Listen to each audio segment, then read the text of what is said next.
भूत होते हैं या नहीं, इस पे बहस तो बहुत होती है, पर सच झूठ का फैसला अब मैं आप पर छोड़ती हूँ। तो स्वागत है आपका घोस्ट स्टोरीज इन हिंदी में, जहाँ मैं हूँ आपकी होस्ट विदिशा। और अब से हर हफ्ते शुक्रवार को आप मुझे सुन पाएंगे एक्सक्लूसिवली ऑन स्पॉटिफाई। आज ही घोस्ट स्टोरीज इन हिंदी को स्पॉटिफाई पे फॉलो करें और बेल आइकन को दबाना ना भूलें, जिससे मेरी हर कहानी आप सुन सकेंगे सबसे पहले। अपने ही ख्यालों में खोया हुआ अखिल मोबाइल रिंगटोन सुनकर दौड़ता हुआ बैल्कनी से कमरे में पहुंचा। जल्दबाजी में कॉल उठाकर उसने तुरंत कहा, हाँ मम्मी। हाँ मैं बिल्कुल ठीक हूँ, आप मेरी चिंता मत कीजिए, मैं कल दोपहर तक घर पहुंचकर सब बताऊंगा आपको। शुक्ला जी ने चिंता जताते हुए कहा, लेकिन बेटा न्यूज़ में तो दिखा रहे हैं कि बस में जितने लोग थे उनमें से कई लोगों की मौत भी हो गई है, कई लोग हॉस्पिटल में ज़ख्मी हालत में एडमिटेड हैं। तू कहीं मुझसे कुछ छुपा तो नहीं रहा है ना? देख बेटा, सच सच बता मुझे। अरे मम्मी, आप बिना बात परेशान हो रही हो, मुझे वाकई में एक खरोच तक नहीं आया है, मैं खुद हैरान हूँ इस बात से। एनीवेज, रात बहुत हो गई है, आप दवाई लेकर सो जाओ, मैं कल मिलता हूँ आपसे। कॉल कट करने के बाद काफ़ी देर तक बिस्तर पे करवटें बदलते हुए अखिल बस उस हादसे के बारे में सोचे जा रहा था। पिछले 1 साल में उसने सोलो ट्रिप प्लान करना ही छोड़ दिया था, पर इस बार वो चाहता था कि शादी से पहले अपनी बैचलर लाइफ को आखिरी बार एंजॉय करे। सुनीता ने कई बार मना किया था उसे, पर अखिल कभी कुछ ठान लेता है तो उसे करके ही मानता है। अपने आप से ही अखिल बोला, अभी तो बस ट्रिप का दूसरा ही दिन था, इस हादसे को भी आज ही होना था। अब मम्मी कहीं भी सोलो ट्रिप पे जाने ही नहीं देगी, पक्का यकीन है। पहले ही ऐसे बंदिशें लगाती है जैसे कि मैं कोई छोटा बच्चा हूँ, ऊपर से ये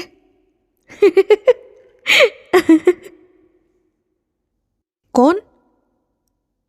अखिल अपने बेड साइड टेबल लैंप का स्विच फौरन ऑन करते हुए बोला, पर इधर उधर नजरें घुमाकर उसे कोई भी नहीं दिखा।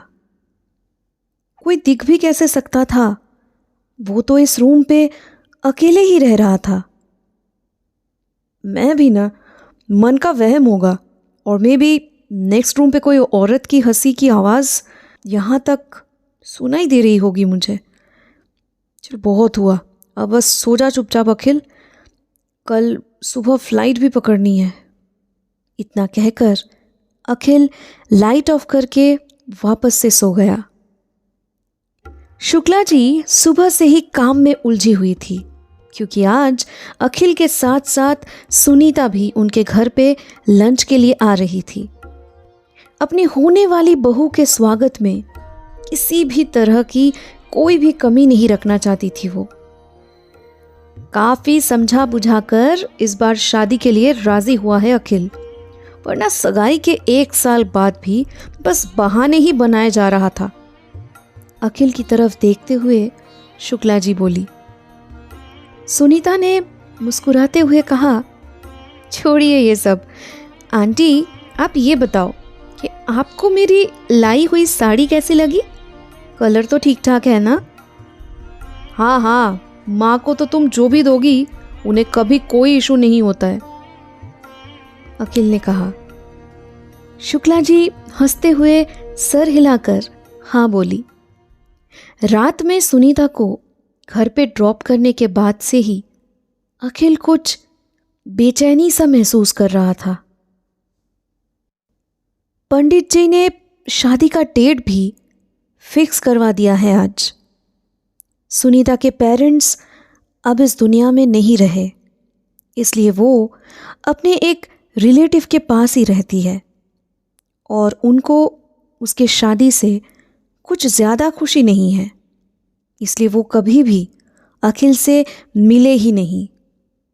अखिल कभी कभी सुनीता को कहता था कि वो खुद उनसे जाकर बात कर लेगा और उन्हें समझाकर मना लेगा।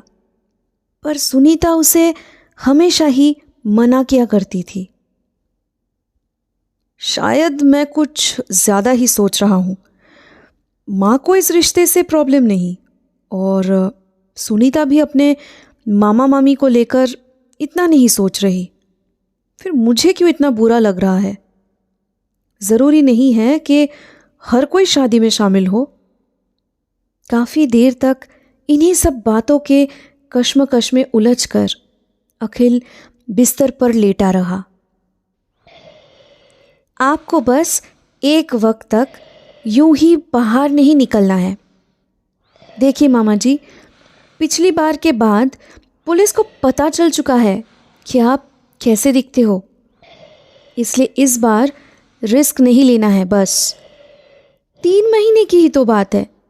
उसके बाद प्रॉपर्टी मेरे नाम करवाकर मैं उसे किसी बहाने हिल स्टेशन ले जाऊंगी, और आगे का तो पता ही है आपको। माँ बड़ी भोली है उसकी, एक्सीडेंटल डेथ बताकर काम बन जाएगा। फिर कुछ महीने बाद नया शहर, नया शिकार। अरे मामी, आपको प्लान कैसा लगा? वो सब तो ठीक है बेटा, पर सगाई के बाद 1 साल का इंतज़ार कुछ ज़्यादा ही था इस बार। और इस 1 साल में तेरे मामा जी को कौन ही याद रखा होगा बेटा? शादी में शामिल होती ना तो कुछ महंगे गिफ्ट ही मिल जाते। कोई ना, सब कुछ उसूल कर लूँगी मैं कुछ महीनों के बाद, देख लेना। तब नहीं सुनूंगी किसी की मैं। अरे हाँ हाँ मामी, चिंता मत करो आप। सुनीता, सुनीता, ये सब क्या बोले जा रही हो तुम? किसकी बात कर रही हो? तुम तो मुझसे सच्चे प्यार का दावा किया करती थी। फिर वो सब क्या था? धोखा था जो तू समझ ही नहीं पाया कभी। पर आज सच को तेरे सामने लाना ही पड़ा, वरना ये शादी होकर रहती। कौन कौन है? रुकिए, मेरे सामने आइए। सुनिए सुनिए, कहाँ कहाँ जा रही है आप? रुकिए, मेरी बात सुनिए सुनिए। अखिल बेटा, अखिल बेटा, अखिल बेटा, उठ जा बेटा। अखिल, तू कोई बुरा सपना देख रहा है। अखिल उठ। माँ की आवाज़ से अचानक से नींद टूटी अखिल की। इसका मतलब मैं अब तक सपना देख रहा था? पर ऐसा क्यों लग रहा था कि ये कोई सपना नहीं, और मैंने सपने में सुनीता के साथ साथ उसके मामा मामी को भी देखा है। मैं तो उनको जानता तक नहीं।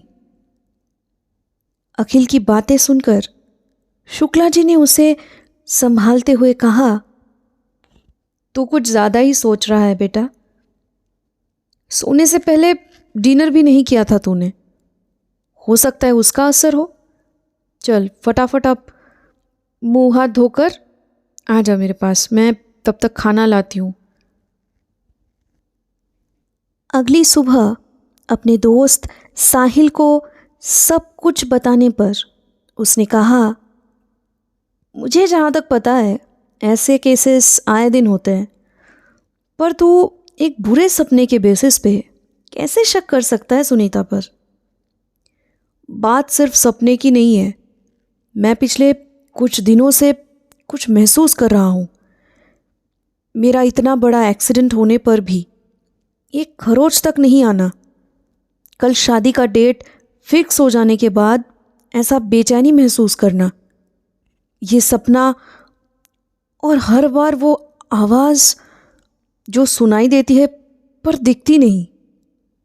किसकी आवाज़? क्या बोल रहा है तू? साहिल ने पूछा। बिना उस सवाल का जवाब दिए ही अखिल एक पल के लिए कुछ सोचता हुआ बोला, तू अभी मेरे साथ चल सुनीता के घर। मौका देखकर उसके मामा मामी का फ़ोटो क्लिक करना, और बाकी तेरा डिपार्टमेंट संभाल लेगा। जितनी जल्दी हो सके ये करना होगा तुझे, प्लीज़ यार। कुछ एक हफ्ते के बाद सुनीता और उसके मामा मामी को जब पुलिस कस्टडी में लिया गया, तब साहिल खुद हैरानी से अखिल की तरफ देखता हुआ बोला, पिछले 5 साल से ये लोग बहुत बार ऐसा फ्रॉड कर चुके, पर कभी पुलिस इन तक पहुंच ही नहीं पाई। हर बार नए रूप से नई जगह पे नया शिकार ढूंढ लेते हैं। इस बार भी इरादा तुझे बाकी विक्टिम्स की तरह मार कर सब कुछ हड़पने का था इनका। पता नहीं कैसे यार, तेरा इंसिस्ट करने पर ही आज इनको सज़ा मिलेगी और उन विक्टिम्स को इंसाफ। थैंक्स अ लॉट यार।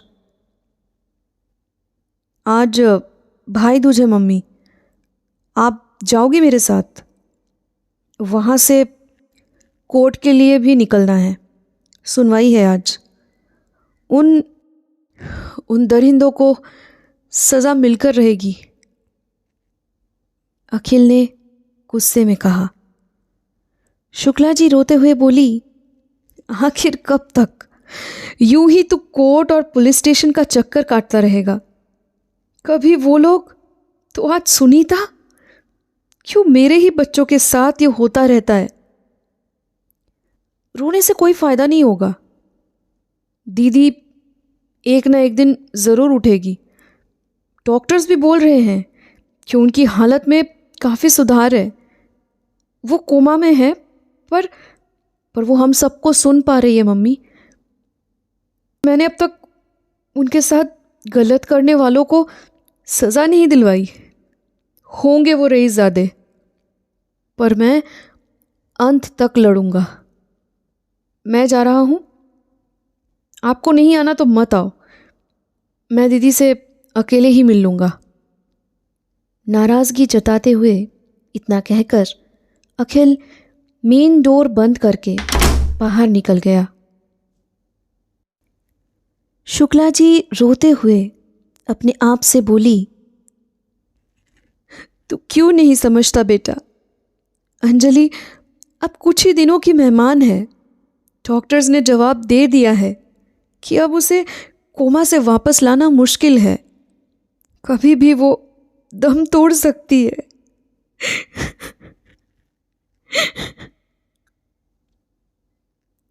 दीदी का हाथ अपने हाथों में लेकर अखिल ने कहा, दी आज उनकी सुनवाई है, मैं रुका नहीं हूँ।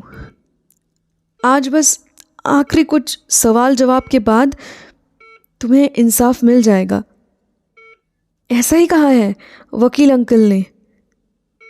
काश कि आप भी उनके किए हुए का अंजाम देख पाती। लेकिन मुझे इतना पता है, आप हमेशा मेरे साथ हो।